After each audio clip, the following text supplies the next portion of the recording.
축구 경기를 하다 보면은 우리가 발생할 수 있는 응급 상황에 대해서 오늘 도움 말씀 주실 정형외과 윤정필 교수님과 그리고 최현우 선생님 함께 모시겠습니다.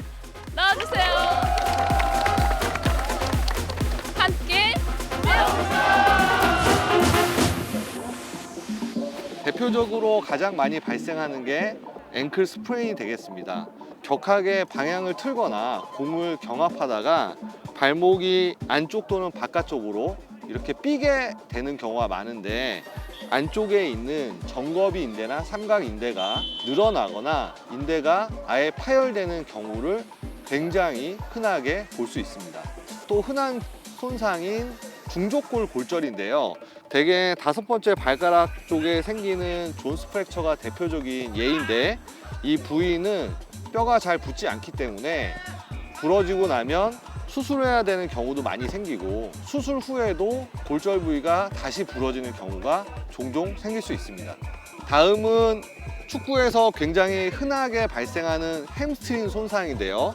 허벅지에 있는 햄스트링 근육이 공을 경합하는 과정이나 공을 향해서 발을 세게 뻗다가 이 근육이 늘어나거나 파열되는 경우를 흔히 볼 수 있습니다. 손상 부위나 손상 정도에 따라서 4주에서 8주 정도의 충분한 재활을 해 주어야 합니다. 이 경기장에서 넘어지면서 팔꿈치를 부딪혀서 요골 골두가 골절되는 팔꿈치 골절을 흔히 볼 수 있습니다. 세계적으로 유명한 축구 선수인 메시도 근위 요골 골절로 인해서 경기를 뛰지 못하는 부상을 입기도 했습니다. 공을 잡기 위해서 크게 점프를 했다가 바닥에 떨어질 때 어깨를 부딪히는 경우가 종종 있습니다. 상완골에 붙는 회전 근개가 늘어나거나 파열되는 경우를 겪게 되고요. 대표적으로 이집트 왕자라는 별명을 가진 살라 선수도 회전근개 파열로 인해서 고생했던 그런 일이 있었습니다. 그럼 이제 상황별로 알아보도록 하겠습니다. 첫 번째 상황은 어떤 거죠?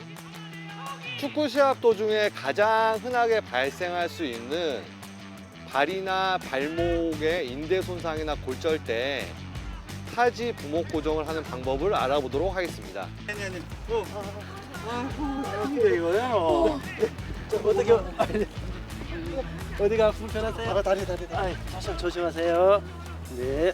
축구 시합 도중에 저렇게 발가락이나 발목 주변에 인대나 골절이 생기는 경우를 흔하게 볼 수 있는데요.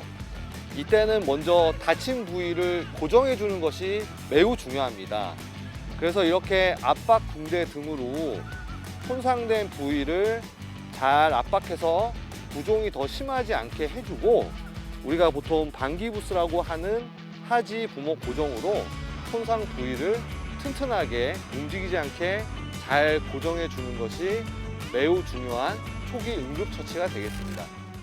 네, 이번엔 두 번째 상황에 대해서 알아보겠습니다. 이번에는 어떤 상황인 거죠? 축구에서 만성적으로 염자가 있거나 근육통을 호소하는 환자분들도 많이 있습니다. 이런 경우에는 다치기 전에, 시합 전에 미리 예방적 차원에서 무릎이나 발목 쪽에 인대나 근육을 잡아주기 위한 이런 테이핑 요법들이 매우 효과적일 수 있습니다. 축구에서 가장 많이 사용되는 발목과 무릎 관절, 그리고 허벅지 근육 등의 테이핑 요법에 아주 좋은 부위들이고요. 그 외에도 공중볼 경합 같은 데서 다치기 쉬운 팔꿈치나 어깨 같은 관절들도 도움이 될 수 있습니다.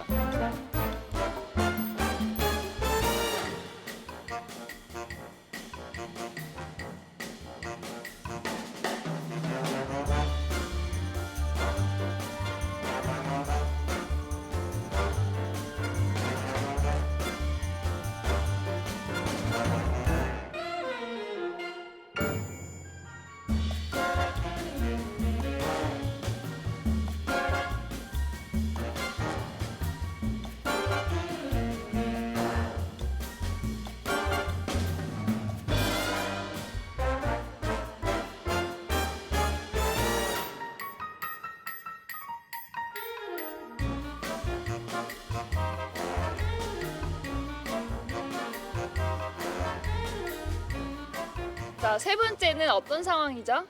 볼을 경합하면서 세게 부딪히면서 넘어지거나 점프 후에 착지하다가 어깨부터 닿으면 이렇게 어깨가 탈구되거나 인대가 파열되는 경우가 종종 있을 수 있습니다. 이럴 때는 다친 어깨를 무리하게 움직이다가 주변의 신경이나 혈관이 손상되는 경우도 있기 때문에 보조기로 먼저 안정적으로 잘 고정하고 가까운 병원에 가서 영상 검사 후에 안전하게 빠진 관절을 정복하는 것이 매우 중요한 응급치료가 되겠습니다.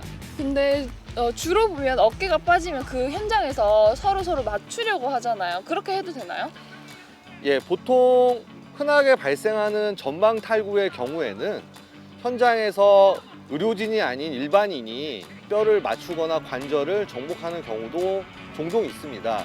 하지만 축구에서 발생하는 손상은 전방 탈구 외에 견봉쇄골 인대나 혈관과 신경이 손상되는 경우도 많이 있기 때문에 이런 경우에는 잘 고정해서 병원에서 전문의의 진료를 받아보시는 것이 좋겠습니다. 내가 즐기는 스포츠 활동에서 어쩔 수 없이 다쳤다면 빠르게 회복하기 위해서 조치하는 것이 좋겠습니다.